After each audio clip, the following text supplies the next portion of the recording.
Bienvenue dans le podcast Enseigner le FLE en ligne, un podcast 100% dédié aux profs de FLE et à l'enseignement du FLE. Chaque semaine, vous avez le droit à des conseils et des astuces pour vous aider à accomplir votre rêve le plus cher, celui de devenir nomade digital de FLE et de voyager partout dans le monde. Le podcast est disponible sur toutes les plateformes, pensez à vous abonner pour ne rien rater. Tu ne seras jamais parfait comme prof de FLE. Ça, c'est quelque chose qui est extrêmement important de se dire dès le départ. C'est que, comme tu le sais, sur cette chaîne YouTube, ça fait maintenant plus de 2 ans que je te propose chaque semaine du contenu, des vidéos pour t'aider à t'améliorer en tant que prof. Il y a des choses qui sont universelles en tant que prof, qu'il faut absolument travailler et que tout prof de FLE doit être capable de maîtriser pour faire de meilleurs cours. Et si tu ne maîtrises pas ces choses-là, tu as un manque à gagner. Ces choses dont je parle, c'est le fait de faire attention à son non-verbal. Le fait de parler lentement, par exemple si tu es avec un niveau débutant, de bien articuler, de faire attention à ta prosodie, ta hauteur de ton, etc. D'être dynamique en tant que prof, de bien préparer tes cours, d'avoir vraiment ce qu'il faut, etc. De bien équilibrer les niveaux de compétences, de faire attention à la gestion du temps, de faire parler les élèves, etc. Tout ça, je ne vais pas te faire un dessin, il y a pas mal de choses. On est ultra multi-compétences quand on est prof de FLE. Tout ça, ça doit se travailler, il n'y a pas de problème là-dessus. Et toutes les vidéos que je te propose maintenant depuis plus de 2 ans gratuit, plus toutes les formations que j'ai sorties, il y en a plus de 17, eh bien évidemment, c'est très intéressant de se former sur tous ces aspects. Et d'ailleurs, en parlant des formations, je te rappelle que si tu veux te former à moindre coût, il y a encore la possibilité de t'inscrire pour toi pour le pack intégral. Et à l'intérieur de ce pack intégral, tu as toutes les formations de FLE. C'est-à-dire que j'en ai sorti plus de 17 en 2 ans. Tout est à l'intérieur pour moins 85% de réduction. Donc c'est assez exceptionnel. C'est-à-dire pour moins de 30 € la formation, tu peux te former à tout ce que j'ai enseigné aux profs depuis maintenant 2 ans. Et c'est disponible dans ce pack à moins 85%. Donc voilà, c'est vraiment un tarif absolument extrêmement intéressant. Et il est disponible seulement jusqu'à ce dimanche à 23h59. Donc il ne te reste plus que 2 jours pour y accéder. D'ailleurs, à l'heure actuelle, j'enregistre ce podcast. Vous avez été très nombreux à vous le procurer. Enfin, très nombreux, vous êtes presque 10 en fait. À l'heure actuelle, je crois que vous êtes 9. C'est assez cool en fait de voir que vous êtes si motivés pour vous former en tant que prof de FLE. Bref, je ferme la parenthèse. Mais voilà, c'est super de regarder toutes les vidéos que je propose sur YouTube et de te former avec ces formations. Vraiment, je dis pas le contraire. Moi-même, si j'étais un nouveau prof, parce que là j'ai 8 ans d'expérience dans le FLE, ce qui n'est pas non plus hallucinant, mais si j'étais un prof qui venait de commencer dans le FLE, ou même qui avait un petit peu d'expérience, et que j'étais tombé sur quelqu'un comme ça qui faisait autant de contenu dans le FLE, bien sûr que j'aurais regardé tout son contenu, c'est clair. Après, bien sûr, je fais une petite parenthèse là-dessus. Je ne suis pas le meilleur prof du monde, hein. Je dis souvent sur la chaîne, mais je continue de le préciser. Voilà, comme je l'ai dit, j'ai que 8 ans d'expérience. Il y a des profs dans la vie qui ont beaucoup plus d'expérience que moi. Quelqu'un qui a enseigné toute sa vie le FLE pendant 40 ans, bien évidemment, qui maîtrise beaucoup mieux que la grammaire que moi, la phonétique. Il est peut-être beaucoup plus rodé, dynamique, enfin peu importe, hein, je ne suis pas du tout le meilleur prof du monde. Mais voilà, je suis passionné d'enseignement du FLE et c'est aussi pour ça que je vous propose tout ce contenu depuis 2 ans maintenant sur la chaîne YouTube et à travers ces formations. Bref, parenthèse refermée. Voilà, donc c'est super que tu prennes l'initiative de te former à ce point-là, mais il faut vraiment que tu gardes à l'esprit que tes cours ne seront jamais parfaits. Et comme je disais il y a un instant, en fait, moi j'ai quand même une bonne expérience maintenant en tant que prof de FLE, en ligne, en présentiel. J'ai eu pas mal d'expérience, j'ai fait à peu près peut-être pas autant en ligne qu'en présentiel, mais à peu près presque moite-moite, on va dire, entre les deux. Je suis assez à l'aise dans les 2 types d'enseignement, mais mes cours sont jamais parfaits. Quoi qu'il arrive, il y a des apprenants qui adorent mon style, qui vont adhérer à comment j'enseigne, tout simplement. J'ai mon style, en fait. En tant que prof, on a toujours son style, de toute façon. Moi, sur ma chaîne, je vous parle de manière d'enseigner. Vous avez suivi aussi mes cours que j'ai préparés, les 100 cours de PowerPoint préparés, d'ailleurs, qui sont disponibles dans le pack intégral. Mais voilà, tout ça, c'est mon style, c'est ma façon d'enseigner. Moi, je vous enseigne une manière de faire. Tout ça, c'est des inspirations, c'est des idées, en fait, que je donne. Mais vous pouvez largement, en fait, vous les adapter à votre propre style d'enseignement et à votre sauce. C'est aussi le but et l'objectif de tout ça. Et en réalité, ce que je veux te faire comprendre dans ce podcast, c'est que tu seras jamais parfait dans le sens où tu auras beau te former dans tous les sens, apprendre le plus possible, toutes les vidéos que je te donne, les formations, même tu vas rechercher sur internet, tu vas gagner en expérience, et à force de gagner en expérience au fil des mois et des années, tu vas devenir meilleur prof. Mais quoi qu'il arrive, même tu auras beau, je suis sûr qu'un prof au bout de 40 ans, il continue à faire des erreurs, et c'est normal. C'est un métier déjà qui est extrêmement compliqué, parce qu'on fait on a besoin en fait d'être ultra multi-compétences, d'enseigner, d'être dynamique, tout ça. On est comme un animateur. En plus d'être un animateur, on est un peu un acteur. Des fois, on fait rire les apprenants, on raconte des blagues, etc. On fait du storytelling, on doit raconter des histoires. On prépare des cours, on est concepteur pédagogique. Il faut être ultra créatif, il faut être ultra multi-compétences, il faut savoir utiliser plein d'outils aussi quand on enseigne en ligne. En présentiel, c'est aussi pareil. Il faut être capable de bien écrire au tableau, etc. Donc avoir une belle écriture quand on est en présentiel. Il faut être capable de maîtriser sa langue maternelle, la grammaire, tout ça. Bref, je fais pas un dessin. Donc c'est super difficile d'être un bon prof de FLE déjà, ça c'est le premier point. Et puis aussi, il y a tout ce qui va avec, c'est la personnalité aussi qu'on transmet quand on enseigne. Je te donne un exemple tout bête, et tu vas vite comprendre pourquoi je te dis qu'on ne sera jamais parfait comme prof de FLE, malgré tout ce qu'on peut travailler à côté. C'est que, bien évidemment, ta personnalité et qui tu es, en réalité, va refléter énormément la façon dont tu enseignes tes cours de FLE. Il y a des profs de FLE que j'ai connus, moi, personnellement, qui sont un peu comme moi. Moi, je fais partie des profs de FLE qui sont assez bons en improvisation. D'ailleurs, tout ce podcast-là que je te fais, c'est quasiment 100% improvisé, tu vois. Et j'ai pourtant, avec l'entraînement, bien sûr, parce qu'il faut être vraiment entraîné pour improviser, mais en prof, c'est pareil. Plus tu seras habitué à improviser, plus tu seras à l'aise naturellement avec ça, et meilleur tu seras en tant qu'un prof pour improviser. Mais il y a des profs qui sont très, très, très organisés. C'est des gens qui, moi c'est ce qu'on m'a reproché assez récemment. Il y avait une élève russe en ligne qui m'a dit: monsieur, vous avez une façon de noter le vocabulaire un peu trop chaotique, vous notez des mots dans tous les sens, etc. Moi j'aimerais bien que vous créiez un tableau avec des colonnes, etc., mots féminins, mots masculins, que ça soit un petit peu plus organisé tout ça. Et puis même, si vous notez dans tous les sens, je veux bien, mais essayez de revoir un peu votre façon de noter les mots. Après, vous pouvez refaire un document Word à côté, essayez de bien présenter tout ça dans des colonnes, dans des trucs, et puis vous m'envoyez ça après, tu vois. Donc ça, c'est un peu mes faiblesses, je le reconnais. Moi, j'ai deux défauts. Le premier, c'est que je suis pas des plus organisés, je suis un peu chaotique, ça c'est le premier point. Et le deuxième point, effectivement, je reviens pas trop sur ce que j'ai fait avant. Tu l'as vu, si tu suis ma chaîne depuis longtemps, mes vidéos, mes formations, je crée toujours du contenu différent, quelque chose de nouveau, etc. Ou des fois, je me répète, mais j'ai l'impression que c'est nouveau en réalité. Mais ça, c'est marrant, c'est vraiment quelque chose que si tu t'intéresses aux personnalités, les observateurs extravertis, on est tous comme ça, c'est qu'on aime bien faire des choses différentes. Des fois, on se répète, mais on a l'impression que c'est différent en fait, et c'est ce qui nous motive à l'intérieur. Et bien, les apprenants, il y en a qui n'aiment pas ça. Certains qui sont des observateurs introvertis, ils vont préférer que tu reviennes sur ce que tu as déjà vu il y a 2 semaines pour qu'ils puissent le maîtriser encore un peu mieux. Alors que si tu fais toujours quelque chose de différent, oui, tu auras tout vu, tu auras vu tout le programme.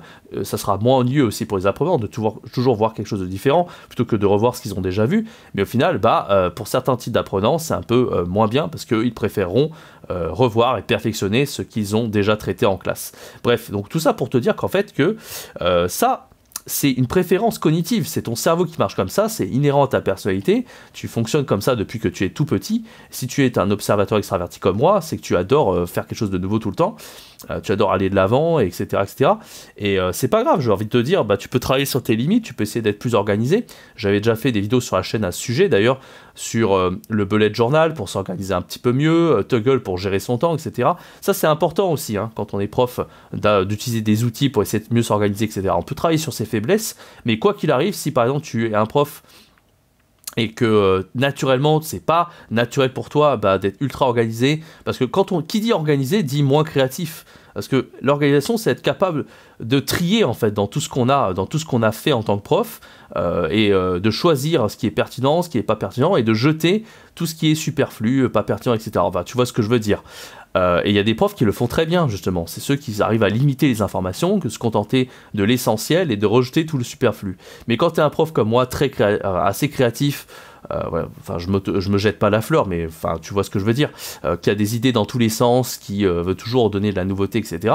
C'est très difficile de se limiter en fait à un type de contenu que tu vas enseigner.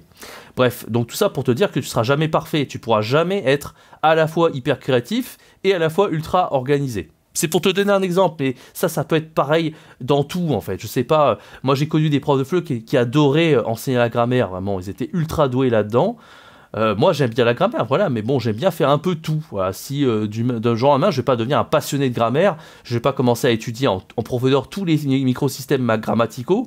Et puis la grammaire, des fois c'est un peu mystérieux, c'est-à-dire que oui, si tu veux expliquer qui est que, ça sera facile de l'expliquer simplement en disant que eh bien, qui ça marche avec un sujet et que ça marche avec un COD, ok, ça c'est assez facile à comprendre, mais des fois il y a des points de grammaire, tu sais pas trop comme ça sur le fait, même si tu es un énorme expert de la grammaire, il y a toujours des trucs, c'est un peu idiomatique, tu sais pas trop pourquoi on les dit comme ça, mais voilà, on essaie de jongler, on essaie de naviguer avec la langue, si je puis dire. Donc il y a des choses qui s'expliquent pas toujours, enfin, il faut être habile pour les expliquer, il faut tenter, prendre des risques pour expliquer certaines choses. On n'est pas des encyclopédies vivantes en tant que prof, on ne sera jamais infaillible. Et voilà, je t'ai donné quelques exemples dans ce podcast en tout cas. Mais voilà, c'est pour ça que si sur la route tu as quelques difficultés, entre guillemets, parce que tu auras toujours des petites erreurs que tu feras, des difficultés, etc. Eh bien, il faut garder la tête haute, continuer à être passionné de ce métier. Et ce que tu fais, de regarder les vidéos que je propose sur cette chaîne, les podcasts et les formations payantes, c'est une excellente initiative et je t'invite vraiment à toujours le faire pour ne jamais stagner, toujours se renouveler et toujours chercher à s'améliorer en tant que prof, parce que tu verras comme ça tu seras plus épanoui, tu seras vraiment passionné de ton métier et tu ne feras pas comme certains profs de FLE que j'ai connus en présentiel il y a quelques années qui regardaient leur montre, qui attendaient d'être en vacances on sait pas quand, voilà, et qui étaient payés à un SMIC, etc. Non. Toi, si tu prends les devants, tu es déjà prof en ligne, tu as augmenté peut-être ton tarif horaire du fait que tu es gagné en compétences, tu as travaillé aussi ton profil, ton marketing, etc., etc., tu as ton site internet. Tout ça, ça fait partie du packaging, en fait, du prof de FLE qui cherche à s'améliorer. Et moi, si j'avais pas cherché à faire tout ça, je ne serais pas en train de te faire ce podcast aujourd'hui, j'aurais pas fait des centaines de contenus sur le FLE, parce que j'aurais jamais été aussi passionné, en fait, de cet univers. Si j'avais été en présentiel comme tout le monde, à attendre que l'heure se passe et tout, bien sûr que ça n'aurait pas été le cas. Donc ça a vraiment du sens de chercher à s'améliorer, mais attention, tu ne seras jamais parfait, et prends bien conscience de ça, tu feras toujours des trucs mieux que certains profs, et inversement, il y aura des profs qui feront des choses mieux que toi. Et encore une fois, je le précise, c'est pas parce que je fais des vidéos sur cette chaîne, il faut toujours prendre des pincettes et prendre au second degré ce que je dis, que ce soit dans les contenus gratuits et payants. Bien sûr que je dis des bêtises, bien sûr que je fais des erreurs, et il y a constamment aussi des profs de FLE qui me reprennent dans les commentaires, qui me disent attention là t'as fait une erreur, etc. etc. Donc ça c'est quelque chose que je vous invite à faire aussi, n'hésitez pas à dire quand je fais des erreurs, parce que bien sûr je suis pas du tout infaillible, j'ai une expérience assez mince dans le FLE, ça fait 8 ans que j'enseigne, j'ai seulement 29 ans, et voilà, il y a des profs de FLE qui ont enseigné depuis 40 ans, qui connaissent tellement mieux l'enseignement de la grammaire que moi, la phonétique et tout, je veux dire voilà, c'est on n'est pas... on peut toujours s'améliorer, et moi je continuerai à m'améliorer, si je continue à être prof de FLE toute ma vie, je continuerai à vous faire du contenu, même j'aimerais bien dans 10, 15, 20 ans, 25 ans, continuer à vous proposer au goût du jour, et puis même l'enseignement du FLE va continuer d'évoluer, c'est clair, avec l'arrivée de l'intelligence artificielle, ChatGPT et tout, on va faire des trucs incroyables, on va continuer de se régaler, et donc c'est pour ça que si tu cherches vraiment à t'améliorer, à être prof en ligne comme ça, à augmenter tes tarifs et gagner correctement ton prof de FLE, tu vas te régaler, c'est moi qui le te dire, sur le long terme, ça va vraiment être un super métier. Donc voilà, moi j'ai tellement connu de profs de FLE qui arrêtaient de faire ce métier, et justement ceux qui arrêtaient, c'est parce que ils n'ont pas vu en fait, ils ont vu que la partie émergée de l'iceberg, ils n'ont pas vu la totalité en fait. Ils n'ont pas vu à quel point ce métier était tellement passionnant et qu'on avait moyen maintenant de mieux gagner sa vie en étant prof de FLE en ligne. Alors autant en profiter. Bien sûr, je souhaiterais que ça soit pas si précaire que ça en présentiel et que tout le monde soit au moins à 2000 €. Mais voilà, j'y peux rien, et peut-être qu'avec cette démocratisation de l'enseignement en ligne, montrer qu'on peut facturer les élèves à un tarif décent, et ben peut-être qu'avec les choses, avec le temps, avec de plus en plus de profs qui font comme ça, on arrivera à changer de paradigme. Mais je pense que pour arriver à changer ce paradigme, il faut que ça devienne tendance. Parce que on va pas se leurrer, si tout le monde accepte d'être payé au lance-plaire, eh bien tout le monde considérera que c'est normal et la rémunération d'un prof de FLE changera jamais. Mais quand on comprendra qu'un prof de FLE, c'est pas simplement enseigner sa langue maternelle, mais c'est aussi un concepteur pédagogue, c'est aussi quelqu'un qui est très pointu, qui utilise les outils de la bonne façon. C'est aussi quelqu'un qui est acteur, qui sait captiver, qui aime dynamique, etc. Bien comprendre en profondeur les personnalités des apprenants, garantir des progrès en dehors.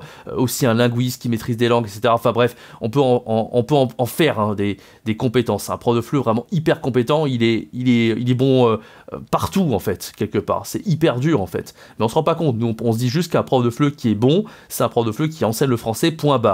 Alors on sait très bien que ça suffit pas, parce que bien sûr tu prends n'importe quel natif et tu le mets prof de FLE, il va être nul parce qu'il saura rien expliquer, il va faire des erreurs à foison, ça c'est le cas de le dire, mais ça suffit même pas, c'est même pas de se dire un tel il arrive à peu près à faire cours, c'est même pas ça en fait, même si tu arrives à faire cours de FLE, ça suffit pas. Parce qu'on l'a vu, si tu veux arriver à bien gagner et tout, derrière, il faut d'autres compétences. En ligne, n'en parlons pas, le marketing, tout ça, mais voilà, comme toutes ces formations que j'ai proposées, le fait de spécialiser dans une seule langue, etc., il faut aussi maîtriser les langues, ça te permettra de mieux comprendre les erreurs que font les apprenants, etc., etc. Bref, je vais pas te faire le topo total, c'était un petit podcast pour t'expliquer que tu seras jamais parfait, qu'il faut continuer à se former, qu'il faut continuer à aller de l'avant, et peut-être que le monde du FLE, il changera avec le temps. En tout cas, c'est un podcast, j'ai pris du plaisir à te faire, j'espère qu'il t'a plu. Je te rappelle encore une fois que le pack intégral qui contient toutes les formations de FLE, et je pèse mes mots, il y en a plus de 17, elles sont toutes réunies au même endroit dans ce pack intégral à moins 85% de réduction. Et à l'heure actuelle où je te parle, on est vendredi soir à 21h, mais voilà, il reste plus que 48 heures, ça expire donc le dimanche à 23h59, le 30 avril, il te reste plus que 2 jours, profites-en. Je sais pas quand ça sera la prochaine fois que je proposerai un tarif aussi intéressant, mais probablement, voilà, je pense pas avant 1 an, donc si vraiment tu veux te former, c'est maintenant ou jamais, vraiment profites-en, ne perds pas ta chance, vraiment. Si tu hésites, fonce, parce qu'un tel tarif, c'est extrêmement intéressant. Voilà, merci d'avoir suivi ce podcast, j'espère qu'il t'a plu, n'hésite pas à laisser un commentaire, un pouce, n'hésite pas à laisser 5 étoiles si tu suis ce podcast sur les plateformes, notamment sur Apple Podcast et Spotify. Je fais pas beaucoup d'appels à l'action par rapport à ça, mais c'est vrai que ça peut largement aider à référencer davantage ce podcast sur l'enseignement du FLE. Merci à toi, je te donne rendez-vous très bientôt pour un prochain contenu sur YouTube et sur les plateformes de podcast. C'était Jérémy, ciao, bye bye.